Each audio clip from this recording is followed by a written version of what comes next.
Қайырлы күн достар. Бүгін біз сіздермен Pascal программалау тілінде жолдар дейтін сабақпен танысатын боламыз. Жалпы бұл жолдармен танысудан бұрын бірінші құрылымды берілім типтермен танысуымыз керек. Құрылымды берілімді типтер деген бұл жалпы үлкен жүйелердің барлығын осы құрылымды берілім типтері дейді. Біз жолдардан бастауымыз керек еді. Біз алдыңғы сабақтарда массивтерді өттік. Енді бүгінгі сабақта біз жолдарды өтетін боламыз. Массивтерді өткен болатынбыз. Одан кейін жиындар, set-off деп аталады. Одан кейін жазбалар, рекордтарды өтеміз. Одан кейін файлдық типтерді өтеміз. Одан кейін ары қарап сабақ қалатын болса, звук өтеміз, сосын графикалық мүмкіндіктерін қарастыратын боламыз. Бүгінгі сабақта жолдар. Pascal программалау тілінде жолдар деген ол string деген сөз. Егер осыған дейін кездестірген болсаңыздар, ол string деп айнымалыға жатады. Сол stringмен бүгін толығырақ танысатын боламыз. Бұл сабақты екіге бөліп қарастырамыз. Бірінші сабақта процедуралар мен функциялармен танысамыз да, екінші сабақта белгілі бір мысалдарды шешетін боламыз. Жол белгілі бір символдар тізбегі. Өрнектерде жол екі жағынан апостроф алынып, жолдық тұрақты ретінде қарастырылады. Жолдың символдар саны жолдың ұзындығы 0-ден 255-ке дейінгі аралықтар жатады. Яғни бір айнымалы 255-ке дейінгі сөзді құрайды. Яғни әріпті құрайды. Жолдың типін сипаттау үшін string қызметші сөзі жазылып, тік жақша ішінде қарастырылып отырған жолдың ең үлкен ұзындығы келтіріледі. Аталған ережелерді бірден теория жүзінде қарастырып кетейік.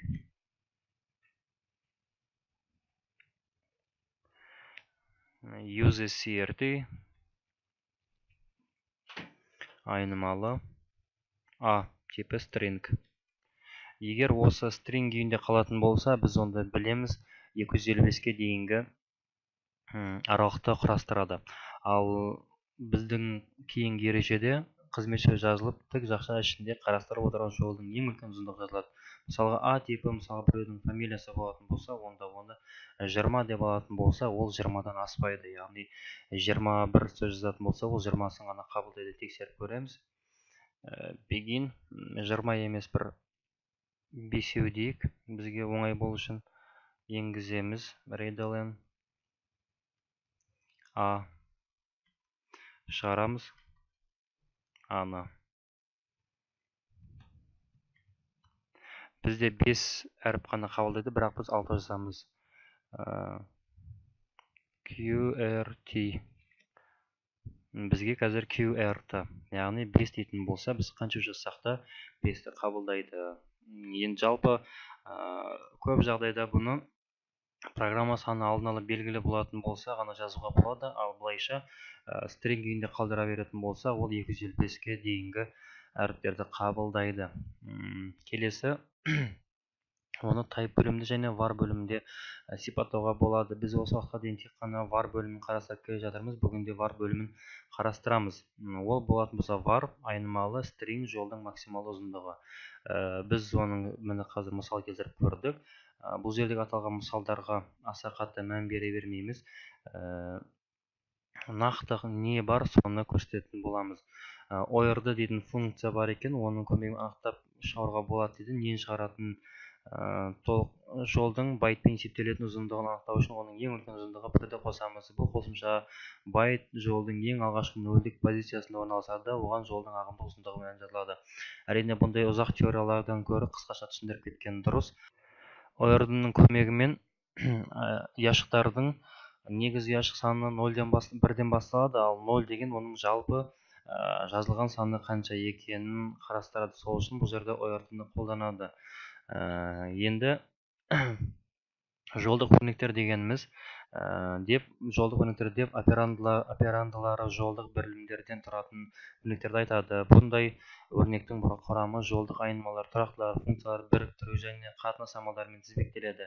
Әрине теориялық бөлімі кішкене қиындау болуы мүмкін. Қазір біз барлық процедуралар мен функцияларды қазір жеке-жеке түсіндіріп өтетін боламыз. Біріктіру амалы дегеніміз ол плюс, яғни қосу. Кез келген string типтелерді біріктіруге болады. Ол дегеніміз мысалға А және А1, А2 деп болатын болсақ, айнымаларды А2. Риддылын бермей-ақ бірден жаза салайық. А1 тең админге, А2 тең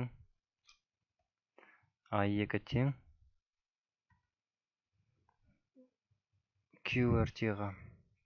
Яғни бізде бұл нені сұрап тұр? Екеуін қосуға болады. Яғни А плюс Б. Ал біздің жағдайда А1 плюс А2 деп экранға шығаратын болсақ, админ QWERTY. Яғни қосуға болады дегенді білдіреді. Мұны ABCD шығарады.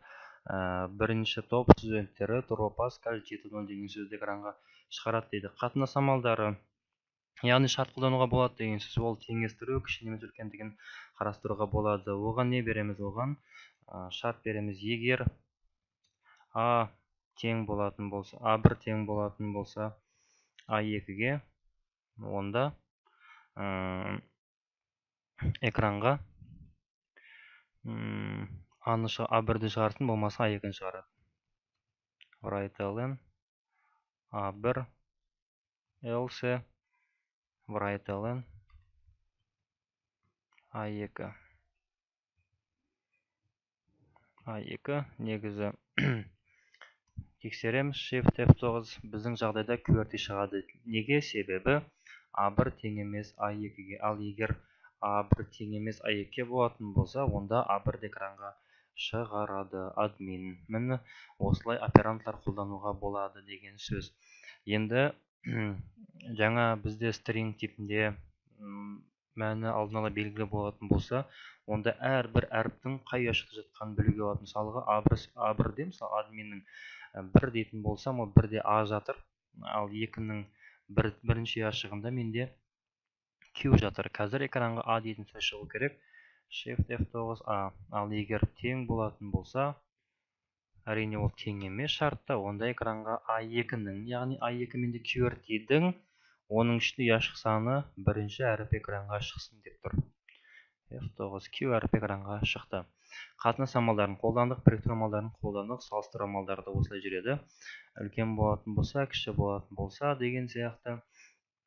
Ал енді жолдық процедурал және функциялар дейді. Әрине процедура функция дейтін сабақтарды әлі біз өткен жоқпыз, бірақ осының ішінде аталған процедурамен және функциямен қазір танысып кететін боламыз. Келесі сабақта әрқайсысына күрделі бір мысалдарды шығарып отырамыз. Әзірше бұл жердегі жоғарыда берілген есептерді қарастырмаймыз, себебі өзімізге сай бір есептер керек болған жағдайда қарастыратын боламыз. Паскаль тілінде жолдарды өңдеуге арналған келесі процедуралар мен функциялар қолданылады. Әрине оның ішіндегі процедуралар delete дейді. Біз білеміз delete'дің өшіру. Енді бұл жерде өшіргенде ол не өшіреді және қалай өшіреді? Бірден мысал ретінде қарастырып кетейік. str жолының m орнынан бастап n символын өшіреді. Егер m үлкен болады деп өзгертсек, онда қателік туады. Мысалы A, B, C, D, F, G delete str1-дің, яғни str-дің 3-ті 4 өшіретін болса, экранға str1-ді шығар дейді. Бұл жерде нені сұрап тұр? A, B, C-дан бастап 1, 2, 3, 4 экранын өшіргенде A, B, G, H экранға шығады. Қазір мысал қарастырып көретін боламыз. Біздің жағдайда A1, A2 мақұл, A1 тұра берсін, A2-ні өшіре салайық. Енді біз қазір өшіреміз delete сөзімен. Delete.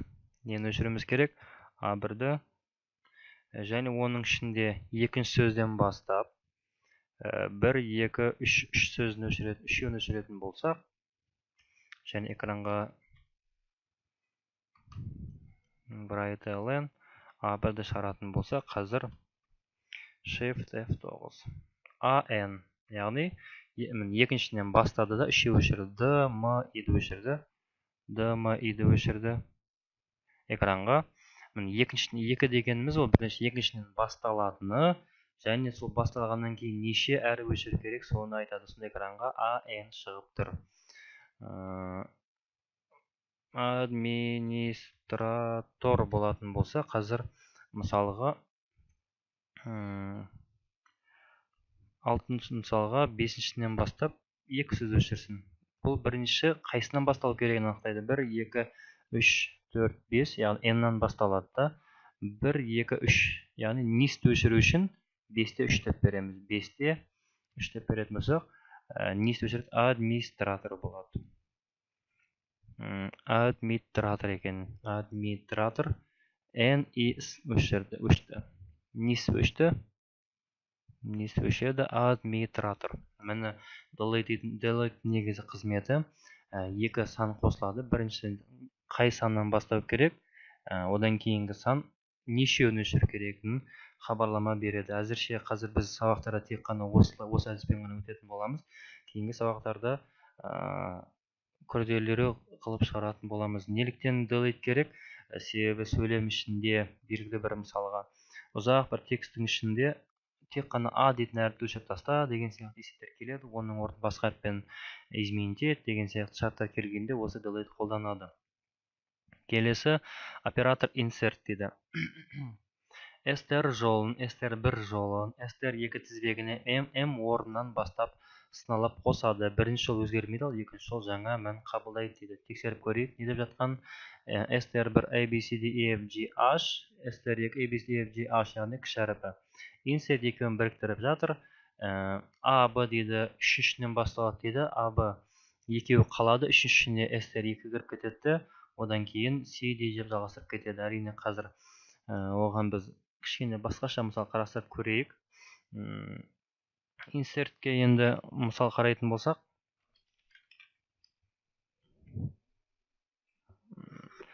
енді қазір түсінікті болу үшін A1 мен A2-ні қосайық. Өйткені бізде екі сөз келеді string. Администратор мен A2 тең болсын QWERTY деп алайық. Енді бірінші тек қана инсерттің өзін жазайық. Insert бірінші екін біріктіріп алайық. A1 үтір A2. Экранға шығады A2. A2. Shift F9. Үтірнікте. Shift F9.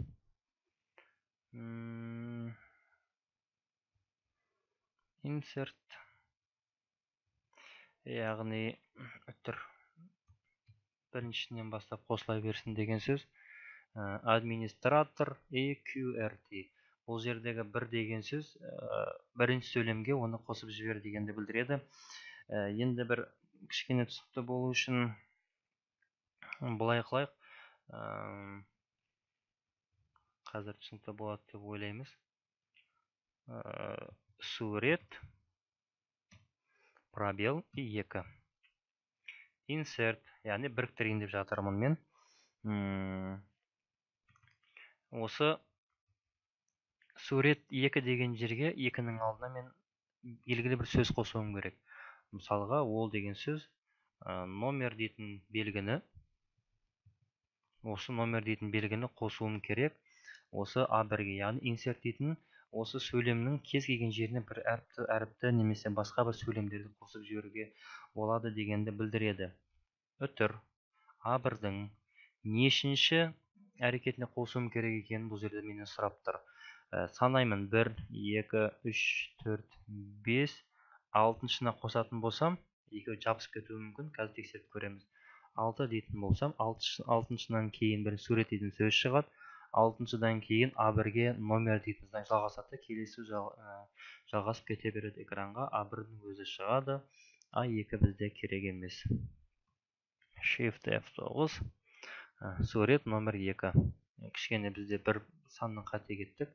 7 деп беретін болсам, менде қазір сурет 2-нің алдында нумерация қойылады. Одан кейін сурет номер 2 шығады. Shift F9. Міне сурет номер 2. Кез келген сөйлемнің арасында белгілі бір әріптерді тығып жіберу. Ол деген нені білдіреді? Жаңа delete-тен кейін неге insert бірден келді? Мысалға, есептер келуі мүмкін. Белгілі бір сөйлемнің ішінде A дейтін әріпті, T дейтін әріпті өзгерт дейтін болсақ, delete сөзі A деген сөзі деп тауып өшіреді. insert дейтін сол өшкен әріптің орнына сол әріпті мысалы апостроф қалып қойып жіберуі мүмкін. Сол мақсатта insert қолданады.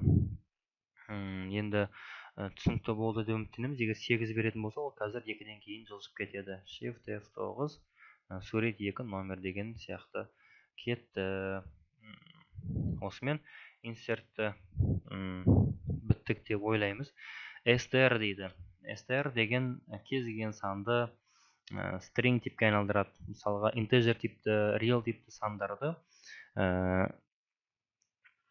интежерді str-ға айналдырады деп өзі айтып тұр. Міне оған мысал келтірудің қажеті жоқ шығар. Delphi программа тілінде бар str to int, int to str деген, оны біледі деп үміттенеміз. Val да соған келеді. Енді функциялар. Функциялар енді копидан басталады екен. Қазір копиға lang, post, concat, upcase. Осымен бүгінгі кіріспе сабақты аяқтаймыз. Жарайды. Copy функциялар. Copy не үшін керек екен және оған қандай мысалдар қарастыра аламыз. Copy strmn дейді. Жалпы strден кейін, яғни string типтен кейін белгілі m мен n қолданады екен. Ол нені білдіреді? Str жолын m позициясынан бастап n-ді бөліп алады. Егер m жолын ұзындығы артық болса, онда функцияның нәтижесі бос символ болады. Егер m 255-тен үлкен болатын болса, қателік туады. Неге 255? Себебі stringтің типі 255-тен аспау керек. Жарайды, қарап көреміз. ABCDEFG copy дейді. str1-дің 4/3-ін экранға str3-ті шығар дейді. Бізге өзіміздің мысалдарымызбен қарастыру арқылы түсіндіреміз. Программаны ашамыз. A1 string бізге жетуі мүмкін. Инсертті өшірейік, немесе осы жерге копиді жазайық. Копи көшіремін. Именно нені? A1-дің өтір. Суреттегі деген кішкене ұзақтау сөйлем жазайын. Түсінікті болсын. Администратор. Копи 2/3. 2/3. Экранға шығады A1. Shift F9. Администратор 20-дан асып кетті ма? Shift F9. Апостроф жабылмады. Shift F9. Администратор.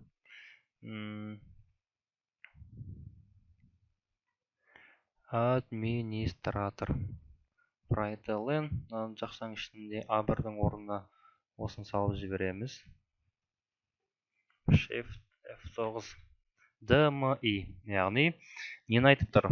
A1, яғни ол сөйлемдегі екінші қатардан бастап DMI, яғни 3 сөзді копия экранға шығаруым керек. Яғни, керекті әріптерді таңдап алып жатыр. Ол не деген сөз? 2 дейтін қайсынан басталу керек? 3 дейтін нешеуін тұра жаңағы delete-дің әрекетіне тура келіп тұр. Нешіншінен бастап неше сөз алу керек екенін айтып тұр. Осы екі санның қателеспеу керек. Бұл да бізге келесі бір есептерде осы қолданылады. Белгілі әріптерді іздеген кезде, мысалға D әрпін, M әрпін іздеген кезде керек болады. Әзірше мысалда осыны келтіріп отыр. Келесі length str дейді. Ол string жолының символдарын санын анықтайды. Нәтижесі символдар санына тең бүтін сан дейді.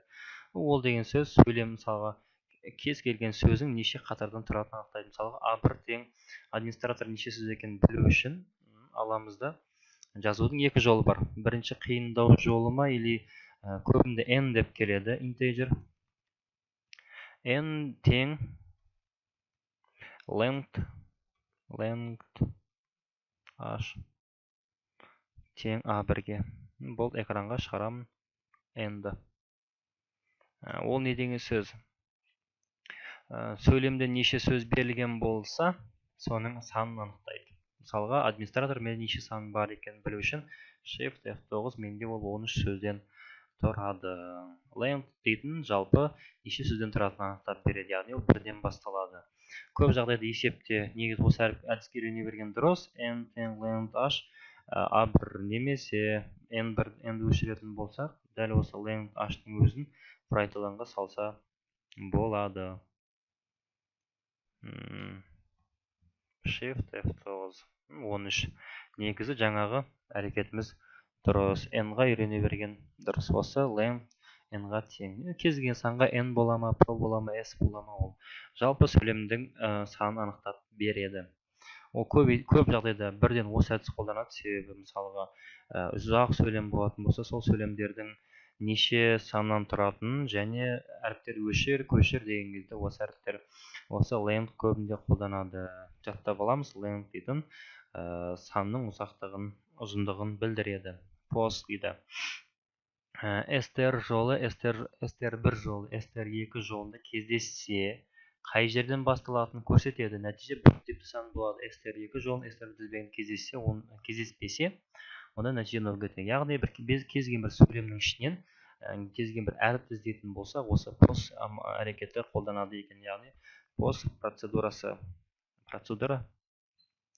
функциясы қолданады екен. Ал енді бір қарапайым мысал қолданып көрейік. Біз енді кішкене түсінікті болу үшін ABCD EFG'дің орнына белгілі бір сөз қолданып көрейік. Мысал ретінде алып қарайтын болсақ, A1 өтір A2 типі string былай берсін, n integer жарет ала салайық.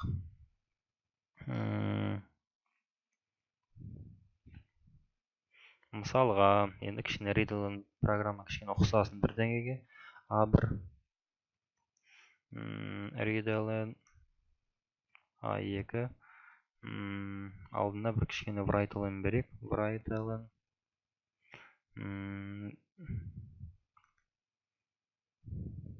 сөз енгіз. Read write-line іздеген әріпті енгіз дейді. Readline A2 іздейміз біз оны әдіспен, post деген әдіспен іздейміз. Іздеу үшін бізге қай санда тұратын белгілі болатын болса, онда ол белгілі бір integer типті сан болу керек. Integer p тең post іздейміз. Нені неден іздейміз? A2-ні, яғни кез келген әріпті іздейміз A1-ден. Бұл экранға шығарамыз. P-ні нешінші санда тұрғанын анықтап көреміз. P, Shift F9 сөз енгіз. Құрпан іздеген әріпті енгіз дейді.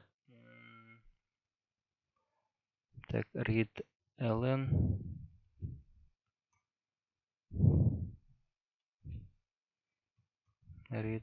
Shift F9 іздеген әріп менің U. Ол менде екінші қатарда тұр. Тағы да көреміз. Shift F9 іздейміз. M әріпін іздеп көрейік. 15-ші қатарда тұр екен. Ал егер жоқ болатын болса, жаңа программада айтты, онда ол оның жоқ екенін хабарлама береді. 0. Жалпы post деген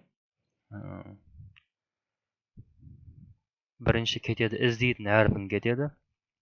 Одан кейін қай сөзден іздейді? Сол кетеді. Одан кейін экранға сол іздеген сандар кетеді. Келесі функция concat дейді. Concat ол тек қана біріктіреді. Оның ешқандай бір қиындығы жоқ. Оны конкатенция деп атайды екен. Көре саламыз. Дәл посттың орнына аламыз да concat write-line экранға concat дейтін резервтеген сөз кетеді. Сонымен одан кейін неменені біріктіреміз? A1 мен A2-ні біріктіреміз. Shift F9 сөз енгіз. Іздеген дейтін бұл сөз емес әрине, екеуін біріктіріп кетеді. Көп жағдайда ортасына апостроф жіберуге де болатын шығар. Shift F9 әрине қате. Конкат қолданған кезде енгізген сөздің ортасында апостроф жіберген дұрыс. Shift F9 Enter, бір пробел, одан кейін сөйлем, екі сөйлем біріктіру. Конкат негіз қасиеті біріктіру. Келесі соңғы және бүгінгі сабақтың соңы болып келетін функция upcase. Up дейтін переводтағанда вверх, яғни жоғары дегенді білдіреді. Ол не деген сөз? Біздің кез келген кіші әріпімізді оқытайық. Char SH символдық айнымалы латын алфавитінің кішкене әріпін соған сәйкес үлкен латын әрпіне ауыстырады. Егер басқа символ болса, өзгеріс қалдырады. Нәтижесі char типті екен. Енді оған біз өте қарапайым бір мысалды қарастыра салайық. Мысал алып қарайтын болсақ, A1-ді ең алғаш тең деп алайық. Кіші A-ға A-ны бар. A, яғни оның типі char деп айтты бізге. Char. Экранға шығарайық. Write-len. Көтеру upcase, яғни үлкейту. Upcase. A. Экранға қазір A-ның үлкен шығу керек. Міндір A. Кіші әріпте A еді. Upcase оны бас әріпке айналдырды. Q болатын болса, кіші әріп Q, ол бас әріп Q-ға айналады. Бас әріп Q-ға айналды. Енді кішкене күрделі болу үшін негізі for операторы осы стрингге қатысты есептері шығарылған кезде көп жағдайда for операторы қолданады. Одан кейін шарт оператор. Енді осы upcase-ке, яғни соңғы функцияға бір кез келген сөздің біз жазамыз клавиатураның кіші әріппен. Ол соны бізге бас әріпке айналдырып берсін деп команда беріп көрейік. A типі болсын string. Итая керек болады. Итая бізде for оператор үшін. N жаңа айтқан болатынбыз, оны length анықтау үшін керек болады деп. Осы екеуімен есепті шығарып көрейік. Енгіземіз readline. Аны енгізейін, яғни мен кіші әріппен енгіземін ол кезде. N-ді тең деп аламын. Length A-ға for i1 to n, яғни неше сөз енгізсем, соған дейін барлығын тексеріп қарап шығады. A итая тең болатын болса, upcase, яғни бас әріпке айналдырамын. A итаяны барлығын бас әріпке айналдырамын. Болды, енді экранға шығарамын. Write-len. A, Shift F9 бірінші енгіземін кіші әріппен. Енді оны бас әріпке айналдырды барлығын. Бұл жерде бір ешқандай түсініксіз нәрсе жоқ шығар. I деген біріншіден басталады, оны білеміз. N дейтін мына енгізген саным неше, сол N-ге тең болады. Сол 10 сан енгізсем 10-ға дейін оның барлығын кетті. A итая цикл неше рет қайталанса, әрбір әріпін, яғни char деп айттық, әрбір символын тексеріп шығады. Upcase соның әрбір символ бас әріпке айналдырып отырады. Соңынан экранға шығарады. Осымен біз жолдық типтің барлық функцияларын, яғни керекті функцияларын барлығын айттық деп ойлаймыз. Келесі сабақта біз енді бір 2-3 мысалды қарастыратын боламыз. Шарт оператор, for операторын қолдану арқылы, length операторын, осы жерде қай операторлар керек, соған арнайы бір мысалдарын шығару ретінде қарастыратын боламыз. Эксперимент жасап көріңіздер. Себебі жолдық типке қатысты есептер өте көп кездеседі. Келесі сабақта жүздескенше аман сау болыңыздар.